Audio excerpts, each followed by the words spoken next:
ବାକ୍ୟ ପଦ ଓ ଏ ପଦର ଶ୍ରେଣୀ ବିଭାଗ। ସାର୍ଥକ ବର୍ଣ୍ଣ ବା ବର୍ଣ୍ଣର ସମଷ୍ଟିକୁ ଶବ୍ଦ କହନ୍ତି। ଏହି ଶବ୍ଦକୁ ମଧ୍ୟ ପ୍ରତିପଦିକ କୁହାଯାଏ। ରମା, ରାମ, ଗଛ, ଗଗନ, ତୁମେ, ନଈ, ଦୟା ପ୍ରଭୃତି ଶବ୍ଦଗୁଡ଼ିକ ଏକ ଏକ ପ୍ରତିପଦିକ। ବାକ୍ୟ କହିଲେ କ'ଣ ବୁଝ? କେତେଗୁଡ଼ିଏ ଶବ୍ଦ ମିଶିଲେ ମନର ଭାବକୁ ସମ୍ପୂର୍ଣ୍ଣ ରୂପେ ପ୍ରକାଶ କଲେ ତାହାକୁ ବାକ୍ୟ କୁହାଯାଏ। ଯେକୌଣସି ଭାବ ପ୍ରକାଶ ପୂର୍ଣ୍ଣାଙ୍ଗ ଉକ୍ତିକୁ ବାକ୍ୟ କହନ୍ତି। ଉଦାହରଣ, ଦେଶକୁ ଭଲ ପାଇଲେ ଆମେ ପ୍ରକୃତ ଦେଶପ୍ରେମୀ ହୋଇପାରିବା। ଅନୁଚ୍ଛେଦର ଅର୍ଥ।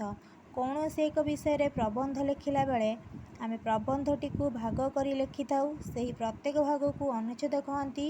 କେତେଗୁଡ଼ିଏ ବାକ୍ୟ ମିଶିଲେ ଅନୁଚ୍ଛେଦ ହୁଏ। ପ୍ରତ୍ୟେକ ଅନୁଚ୍ଛେଦରେ ଗୋଟିଏ ଭାବନା ବା ଚିନ୍ତାଧାରା ପ୍ରତିଫଳିତ ହୋଇଥାଏ।